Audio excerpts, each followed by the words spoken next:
Hi, I'm Kevin McGuire, and I'm here to show you how to install the framing art light for recessed fixture. First, what you start out with is the installed recessed fixture with the SoLux light source installed into the ceramic socket, and the socket has two set screws in it.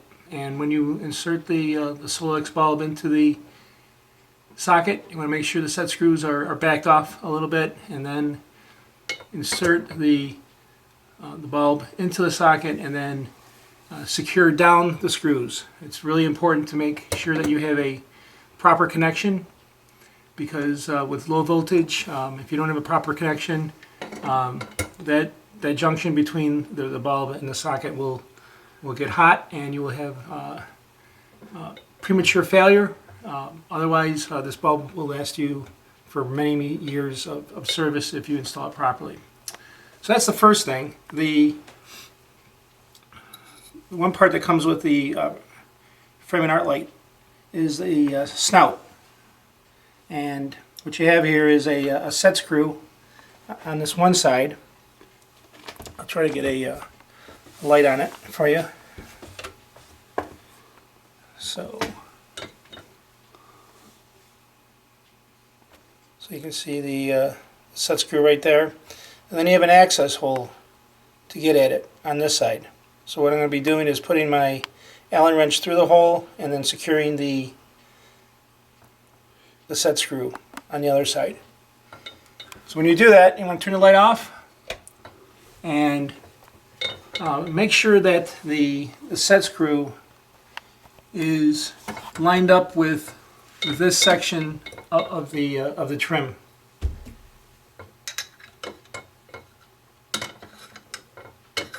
And again, it's one of these things where you may want to work with the light on sometimes to see what you're doing.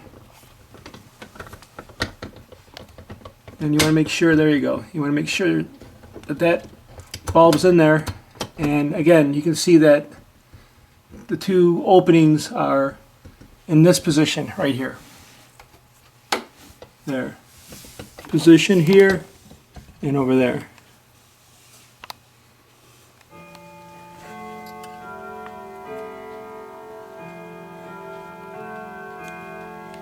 So what I'm going to do is stick my Allen wrench into the hole and then find that little screw, and you can see it with the light on. And then to make it easier, you just want to very carefully pop that out. And when you pop the recessed trim out a little bit, it allows you to rotate the Allen head, that wrench, so it doesn't hit against the ceiling. And there you go.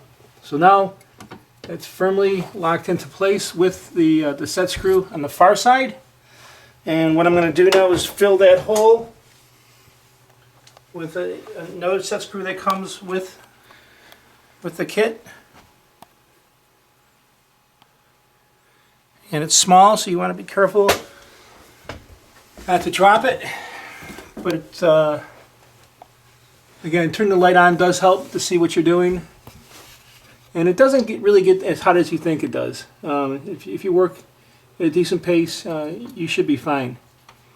So you just find that hole, rotate it in place. We've been turning the light on and off just for video purposing, so that the light doesn't completely wash out the image. But for you, I'd say you can keep the light on as much as you like to see what you're doing, because it does get dark up in the ceiling. So now the snout is securely in place, and what I want to show you is that the snout by itself does provide a very nice type of distribution, and you can focus it on like that. You can see it has a very pleasant looking oval shape on the wall, so if that's something that you like, that does it very nicely. And then also you can see is by looking up, the snout also reduces the glare from the bulb, so you get no direct glare from the bulb unless you look directly into the bulb from the painting standpoint. So that's the purpose of a snout, is to reduce glare, but it also provides a mounting surface for the framing art light assembly, which is this right here. And this just simply slips on the end of the snout that you've just put into place. And once you do that, you get to see on the wall that you've created a pattern. And to get it to line up, you rotate the optical assembly, and then to raise it up, you can use the recessed fixture portion right here. So that gives your up and down adjustments. And then the rotation is the entire assembly. And these little tabs here, when you move them around, you can either increase the size of the distribution or reduce it. And that's your final product on the wall.